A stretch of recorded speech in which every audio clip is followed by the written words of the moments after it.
Hey guys! Today I wanted to do a video talking about, I know it's been a long time, but I wanted to do a video talking about heat damage and what to do to prevent heat damage because if you remember, I made a video like, what, four months ago on trying to get my hair from shoulder length to armpit length, right? And everything was going good.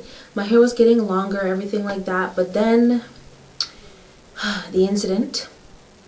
My aunt has a weave, right? So it's human hair, so she can straighten that thing with like intense heat. And then I didn't look at my flat iron to see, okay, the heat's too high. I just started, and then I did like a million passes, and then when I went to wash my hair the next week, it wouldn't revert back, and I'm like, oh, so frustrated because it's like all that work and effort kind of like was gone away because my curls didn't come back. And then I started changing some things I did before I flat ironed, after, and during, and then I noticed my hair stopped getting damaged, the new curls that were growing back in, right? And I said, you know what, let me make a video to help other people avoid heat damage, because I know during the winter, a lot of girls with curly hair, we like to wear our hair straight in the winter and then curly in the summer, but then when the winter's over and you're ready to wear your hair curly, you notice your hair isn't curly anymore because it's been so damaged with the heat. So I have a few tips today to help people avoid that, so you don't end up having to cut your hair, because I cut my hair like yesterday from close to the middle of my, not the middle of my back, but I was almost armpit length and I cut it back up to here. Yeah, short because of the bad heat damage. But I hope you guys enjoy the video, and if you want to know how to protect your hair from heat damage and what to do if you already have heat damage, then keep watching. So the first tips I'm going to give you are before you flat iron, alright? And I have what? It's written down on the paper here. I have about like 4 or 5 tips. The first one is clean your flat iron before you use it. Have clean hair. Always use a heat protectant, and choosing the right heat setting, alright? So this is a flat iron that I use. It's the Hairstyler Colorful Seasons, and this is what it looks like, okay?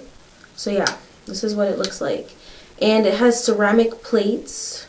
Yeah, full ceramic plates, not ceramic coated, actual legit ceramic plates. And I don't know if you can see, but that's where the on button and the heat setting is and all that. Now this flat iron goes up to 235 degrees Celsius and 450 Fahrenheit, alright?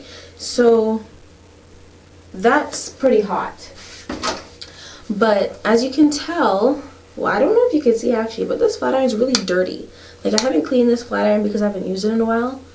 But if your flat iron is dirty, the dirt from build up products and all the excessive use, that will burn your hair. Or when you're passing it, the hair will get caught up in the buildup of product and it will start to snag your hair.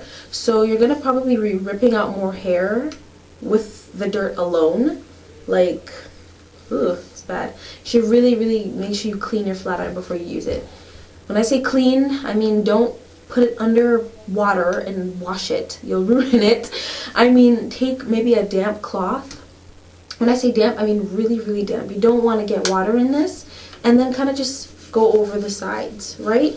I would advise heating it up first before you do that, just so that it helps kind of make everything easier to get off. Because when it's cold, the flat iron isn't like hot, the stuff is dried up on it. So you want to have to heat it up a bit before you actually scrape it off. My next tip is the clean hair. Most people wash their hair the day of the flat ironing, okay? Because if you do it on dirty hair, you'll be burning all the heat, all the dirt and product into your hair. You don't want that. So normally what I used to do is wash my hair the day of, condition, deep condition, and then blow dry flat iron, right? But I noticed that when my hair was straight, it'd be kind of like dry, and it wouldn't have that nice silky finish. It'd have kind of like that rough. It didn't look as nice as I know it could have. So what I advise is, instead of washing your hair the day of, wash your hair maybe a day or two before, right? So your hair has enough time to make some natural oils, and it's not completely stripped of moisture the day that you flat iron. Because I noticed that when I wash my hair maybe like a day or two before, my hair is a bit more silkier, softer, and stuff like that. So maybe wash your hair a day before, and the day that you're going to flat iron your hair, just do a treatment and a conditioning treatment, and then you'll notice your hair is a bit softer than if you were to just wash your hair the day of. Obviously, if you're going to wash your hair maybe like 2 days before, try not to put too much product in your hair, because that will defeat the purpose. But having a clean head, but not a completely clean head, is better for flat ironing, I think.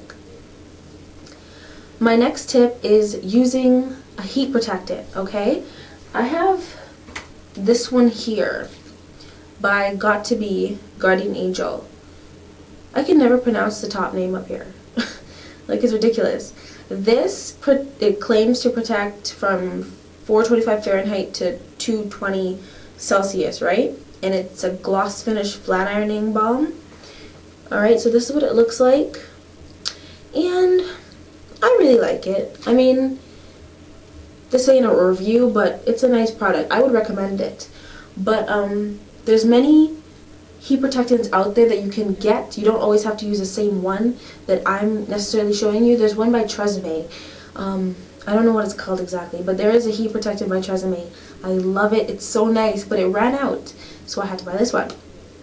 This one's not as good as the Tresemme one, but it does protect your hair from heat. It just leaves it a bit sticky, but in terms of the heat protection, it's great, right? And you need to use a heat protectant. Before, when I was younger, I did not know what a heat protectant was. I just went about my business, and then I'm like, why is my hair burnt? You need a heat protectant, right? And don't be afraid to like douse your hair in it. I see some gurus on YouTube are like, I'm gonna show you how to curl your hair, how to use a heat protectant, alright? 1, 2, 3, and they only put it in like 2 spritz all over their head, and I'm like, what about the rest of your head? When I'm done washing my hair, I like attack my hair with this, and then I blow dry my hair, and then I stop halfway, put more, and then continue blow drying. You don't have to do it as much as me, but it's very important to have a heat protectant, because they do actually protect from heat. I didn't think they would, but they actually do. I don't know what it is, but there's something in it, maybe a coating that protects against the heat the heat damage. My next tip is how to choose a heat setting, right? So if you have curly hair, you're probably going to have to use a higher heat setting than someone with straight hair. But at the same time, different hair textures can handle different heats. So this flat iron is in Celsius, and it goes up to 200, although on the box it says 235, but here it says 200. Anyways, so yeah, the heat settings are here, right? And it's not digital, so I have to guess on how high to use it. Now, I know that I can't use the lowest heat setting because my hair is too thick and curly for that. So I need to use a bit higher. But how high to go? How I found out my ideal heat setting is before I flat iron, I finished blow drying, I sectioned my hair. And I took 2 sections. And I used not the highest heat, but a little bit under that. And I did 2 slow passes on my hair. Then with the next section, I went lower than that, and then I did 2 slow passes on my hair. And I compared to see if it turned out as well as the other. And I noticed that with the lower heat and the high heat, my hair turned out the same. And that's how I pick my ideal heat. And that's how you can do it too. Obviously, if you have straight hair, you don't need a high heat because your hair is already kind of like straight.